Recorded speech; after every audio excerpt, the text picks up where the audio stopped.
Leonora, que esté muy bien, hasta luego. Gracias, hasta luego. Bien, y estamos en la cuenta regresiva por el comienzo a clases. Ustedes saben, mañana 17 de febrero comienzan formalmente las clases presenciales en la ciudad de Buenos Aires. Vamos a ver qué pasa en el resto de los distritos del país. Vamos a hablar con el ministro de Educación de la Nación, con Nicolás Trota, que nos atienden esta tarde. Ministro, ¿cómo le va? Buenas tardes. ¿Qué tal? ¿Cómo estás? Muy buenas tardes. Bien, muy bien. Muchas gracias por atendernos.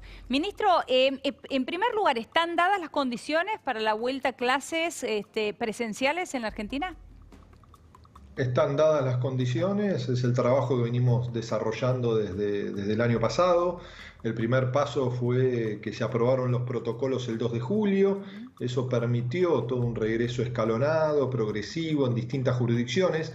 Más de la mitad de las provincias tuvieron instancias de presencialidad luego de lo que fue un inicio de mucha dificultad en el 2020 de la pandemia, y hoy hemos logrado el consenso para un regreso a una presencialidad cuidada en todas las provincias. El día de mañana están comenzando algunas de ellas, la mayoría va a dar los primeros pasos el 1 de marzo, y es por supuesto un proceso en constante construcción, ¿no? Tenemos que no solo regresar a la presencialidad cuidada, sino también sostenerla con los protocolos para poder transitar este año, que sigue siendo un año excepcional y un año de pandemia, que los protocolos nos permiten ese regreso cuidado. ¿Cuáles son los protocolos que tenemos que saber para todos aquellos que nos están viendo en este momento, padres, madres, cualquier tutor que esté pensando, bueno, mi hijo vuelve el 1 de marzo, mi hijo vuelve el 17 de febrero a clases, el 23, la fecha que toque? Digo, ¿cuál es el protocolo que debemos conocer para esa vuelta a clases?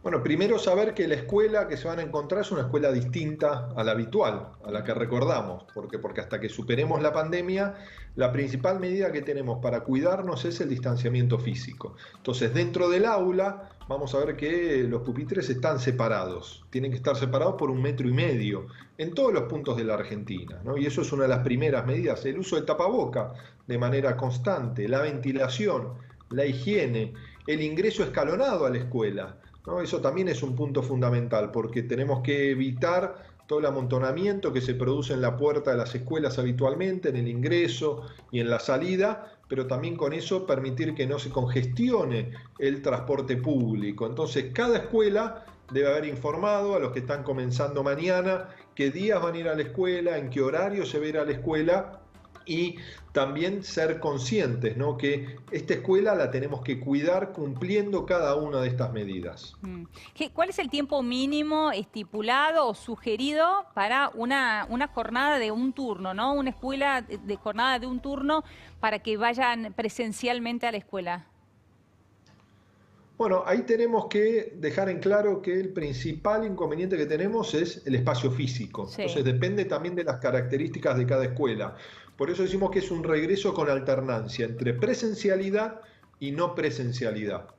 En la Ciudad de Buenos Aires, aquellas instituciones educativas, por ejemplo, de jornada completa, la han transformado en jornadas de jornada simple. Claro. ¿No? ¿Esto qué quiere decir? Que se dividen en dos, un grupo va por la mañana, el otro grupo va por la tarde, ¿no? 3 horas y media, 4 horas.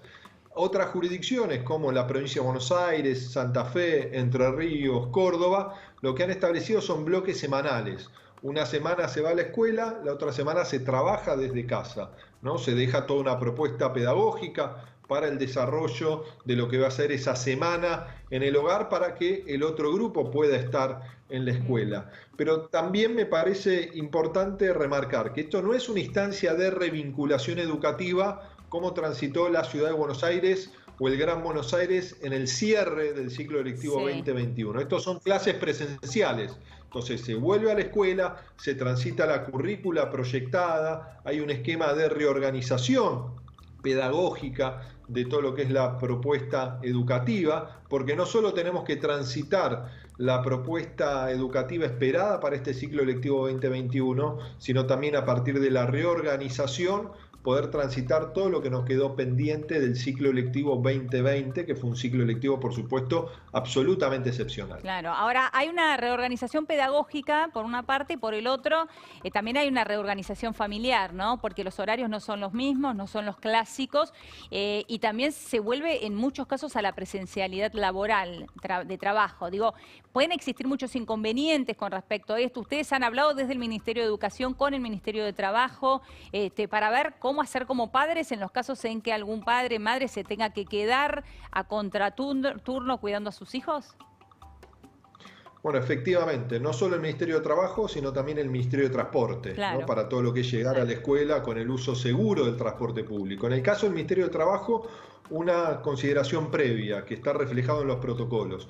Lo que le pedimos a cada jurisdicción y cada jurisdicción, a cada establecimiento educativo, es que se agrupen a los hermanos y hermanas, ¿no? Para que de ser posible les toque el mismo día y el mismo horario. Inclusive cuando hablamos de ingreso escalonado, ¿no? Un niño, para poner un ejemplo, entra a 7:50, el otro tiene que entrar 8:10, 8:15, que en caso de un grupo familiar pueden ingresar todos en el mismo horario para que ayudemos a la familia a organizarse en momentos todavía muy complejos. En el caso de los días que los chicos tengan que estar en casa, ¿no? El Ministerio de Trabajo aprobó una resolución, ¿no? Para que ese adulto del hogar, mamá, papá o adulto a cargo, pueda tener una inasistencia justificada del puesto de trabajo. Ahí hay que, ¿no? Por supuesto, dialogar con cada uno de los empleadores para organizarse, que es un adulto por hogar, ¿no? Y ahí también es una declaración jurada que se presenta. Cada jurisdicción lo que va a establecer es cómo el empleador